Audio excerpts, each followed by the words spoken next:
Enjoyers, what if I told you that the US government is quietly watching gamers on Fortnite, Roblox, Steam, and even Xbox Live? This comes from an alleged US government document reported by Rolling Stone. Okay, enjoyers, according to this leaked document, the National Counterterrorism Center, or NCTC, has flagged some of your favorite gaming platforms as potential hangouts for violent extremists. We're talking Battle.net, Discord, Fortnite, PlayStation Network, Roblox, Steam, Twitch, and even Xbox Live. I wouldn't be surprised if the social networks are also tapped, folks. This is why you should stick to Telegram. Anyways, folks, the idea here is simple. Teens who are radicalized or at risk of being radicalized might use these spaces to communicate, share messages, or even coordinate. The document doesn't outright accuse gamers of wrongdoing. In fact, it says being on these platforms isn't suspicious by itself. Still, the suggestion is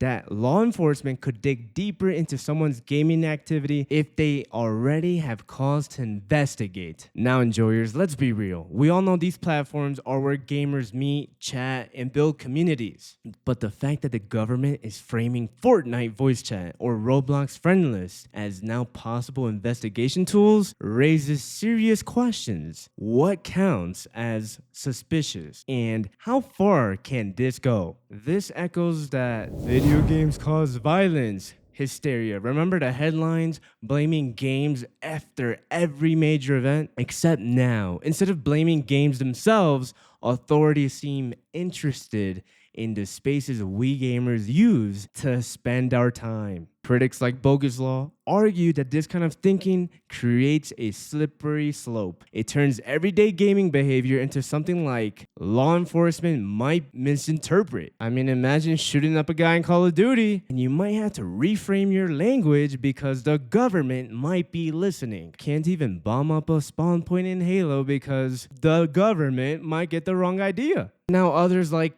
Ken Klippenstein of The Intercept warned that it could be used as a pretext to monitor perfectly normal communities, especially on platforms like Discord, where private servers can feel like a safe space. Enjoyers, this gives a lot to think about. Are memes in voice chat suddenly red flags? Is streaming with friends enough to raise eyebrows? It's a gray area that could affect millions of us gamers. This truly highlights how important gaming culture has become.